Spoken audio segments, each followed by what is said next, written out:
No way he just said this. As Mika Zibanejad is off to a slow start this season, the Rangers center spoke out and voiced his frustration with his start to the season and potentially called out his coach. And Rangers fans are going to find some of these comments quite shocking. We're going to break it all down in this video. But before we do, a quick reminder to hit that subscribe button. About 70% of you who watch our videos are not actually subscribed to the channel. So if you want to do yourself a favor, it's free. Hit the subscribe button and you get to stay up to date with everything New York Rangers. Everything. And I keep saying it every video. Rangers still doing well, obviously coming off of loss and want to get back in the win column. But today we're going to focus on Mika Zibanejad, and there's been a lot to make of Mika Zibanejad's start to the season. I see it in the comments, I see it online, I see it on Twitter. People are not happy with Mika Zibanejad, not only this season, but dating back a couple seasons time. But we're going to dive into some advanced analytics, some advanced stats today, and of course, the good old-fashioned eye test and what I think about Mika Zibanejad. And obviously, we're going to get into some fan reaction as well, but we'll start with this. He made some pretty shocking comments, and this is from Larry Brooks, and we'll get right into the quote. And Mika Zibanejad had quite a bit to say. He said, "You can feel it on the bench," Zibanejad told the Post following the morning skate in advance of Tuesday's match against the Capitals. So this was just before their last loss. "I was averaging 20 plus minutes a few years ago, and I felt really good with that because you can find a better rhythm. Missing those extra 2 or 3 minutes, whatever it might be, you can try and create and feel like it's going to come, but it is what it is." And of course, this was just before their last loss to the Washington Capitals. Now, I found this comment very, very interesting, and I'm sure a lot of people are already yelling at their TV or their tablet, whatever it is, at their screen right now, because those are very interesting comments from Mika Zibanejad. I mean, you're blaming your ice time, really? Like you're getting 2 or 3 minutes less, and that's the reason you're not able to produce. We'll get into some advanced analytics. This is a player, and we've talked about different lines producing, and now the Rangers' first line is obviously, the one with the Breadman on it, the one with Trocheck up the middle, and Lafreniere, of course. But this line has slowly shifted to the second line. The third line is fantastic 5-on-5. They have not been scored on yet at 5-on-5. This is a line and a player who cannot produce, especially this season, 5-on-5. He simply can't. And the power play hasn't been phenomenal by any means, right? Like, obviously you'd want it to convert at a higher click, and yes, he got a point the other night on the power play, but I believe a lot of his points are coming on the power play, and it's because he's on the power play. And I'm not sure he should be on the power play anymore because of his 5-on-5 play. And I know that sounds ridiculous, but he should be producing much more. And this is some fan reaction, like I mentioned, we get into. And the worst part about Mika Zibanejad falling off a cliff is, and I wouldn't say he's fallen off a cliff, he's just under a point a game player, but there are some holes in his game, some glaring holes in his game right now, I will say that, is that he's making $8.5 million until 2030, and arguably has the most immovable contract in the entire NHL. And if you look at his contract, again, 8.5 until 2030. It was just signed just a couple summers ago. And as you can see, it is quite immovable at this point. And he has a modified no movement clause in the last year of no trade clause, I should say, in the last year of his contract, but all the way through a modified no movement clause. So if they were to move off this player, if they wanted to, it's going to be very difficult. I don't think that's the plan at this point in time. I think they hope that he will find his game over the course of the season, but he is struggling right now. When you look at 5-on-5 in terms of centermen on the New York Rangers, Hito versus Zibanejad, Hito 2 goals, 3 assists, 5 points, and a plus minus of 11. And I said in my last video, I don't put too much into plus minus. I don't. And I'm not going to say it's a useless stat because it can tell you a bit of a story. And it does here in terms of Hito, right? But I don't think it does with Zibanejad because he plays on the power play, and those points you put up, like, you can't really compare, right, in that way, especially plus minus. I think there's better analytics to really see where certain players are at. But it does certainly tell a story with Hito because he's not playing too much on the power play.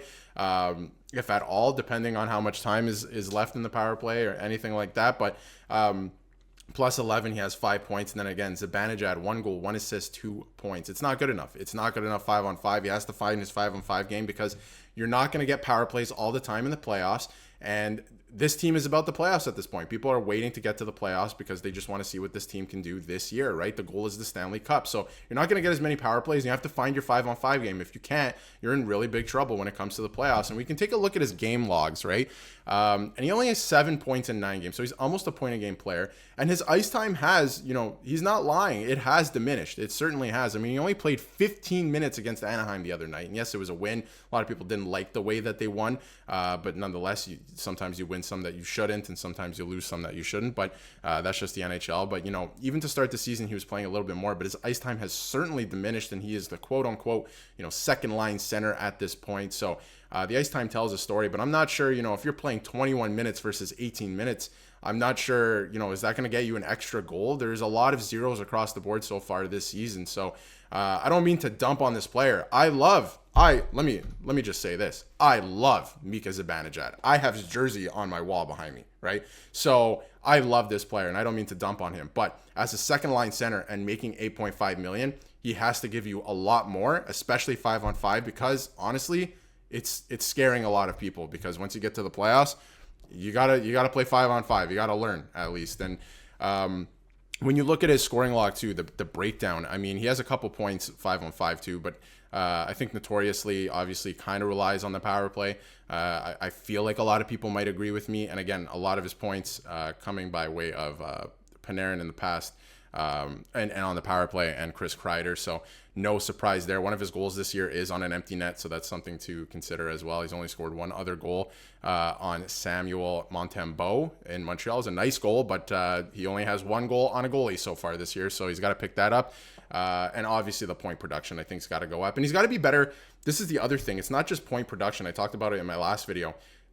Responsible defensively as well. There was times in the Washington Capitals game just a couple nights ago that he's losing his man, the coverage, right? Like it's not great. So he has a couple glaring holes in his game right now. And do I think he can find it?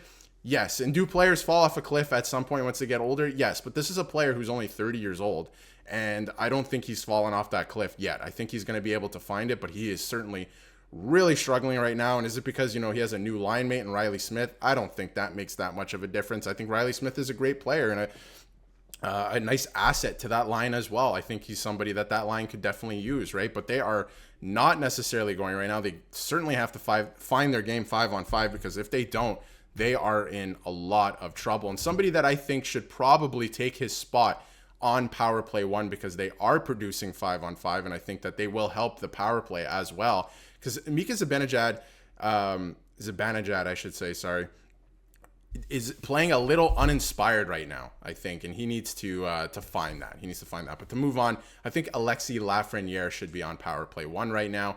I think they should make that move. We saw a little bit of that in training camp, right in the preseason. Laviolette was kind of playing with it, giving us a little tease, and then he went back to having the regular power play 1 together, which is fine because it's still connecting at times, but I think you'd like to see it produce. I think if you put Lafreniere right there, the way he's feeling, the way he's producing right now, I think you're going to score at a higher clip. You're going to have more scoring threats on the power play, so you should do that. But I thought this article from Matthew was very interesting on some comparables in the NHL to Alexis Lafreniere. Obviously, you have Quinton Byfield, who signed a very similar contract. Obviously, a lot of people think that this one was a steal as well, just like Lafreniere. Lafreniere, I would say more. I think Lafreniere might have, a higher ceiling than a Byfield at this point in time.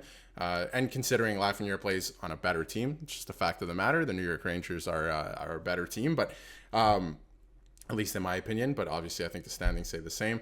But yes, I think he's he's on track with Byfield. I think that's great. He makes similar money. I think that's fantastic. And then another comparable, like Tim Stützle, this is a guy who scored 90 points in the league already. So if you're being compared to players like this, I mean, you're in good company. I think you should be on power play 1, right? Because you can put up those points. And I think Lafreniere, not only is he on pace to smash his career highs this year, I think he's probably, I say probably, but I think he can be a point a game player. I really do think that. I think he's a very special talent, and I think he's finally figuring it out. And I've said it time and time again, this is a player that when he came into the league, there was a lot of tough circumstances for him, and he was drafted in October. Like, that's not normal, right? So a lot of weird circumstances coming into the league, and I think he's slowly, not even slowly, he has arrived at this point. He's a phenomenal player. So give him a chance, power play 1. Just see how that goes, and you know what, if it doesn't work, you can swap it back. So you know, it's as easy as that. But I think give him a shot up there, and maybe that will be a little bit of a wake-up call to Mika Zibanejad as well, because it looks like he needs something right now to get him going. Do I think he still has the skill and it's still there and he can get going? Absolutely. I think this is a very talented player and that he will find it. And I'm a big fan of his, again, like I said, jersey right behind me. But yeah, for now, he's playing a little uninspired, and I think he needs to pick it up a little bit. And I think blaming your ice time in terms of like 2 to 3 minutes, I understand what he's saying. I think you do obviously find a rhythm, and I think you manage yourself on the ice out there when you know how long you're going to be playing. But at the same time, you have to produce 5-on-5. You have not been, and you've been getting still 18 minutes, significant ice time. So he's got to find his game. But let me know in the comments what you think of Mika Zibanejad's play so far this season, and obviously, let me know what you think about Alexis Lafreniere on power play 1. I think it's time that they at least try it for a little bit. Let me know in the comments, and if you haven't yet, hit that subscribe button so you can stay up to date with everything New York Rangers.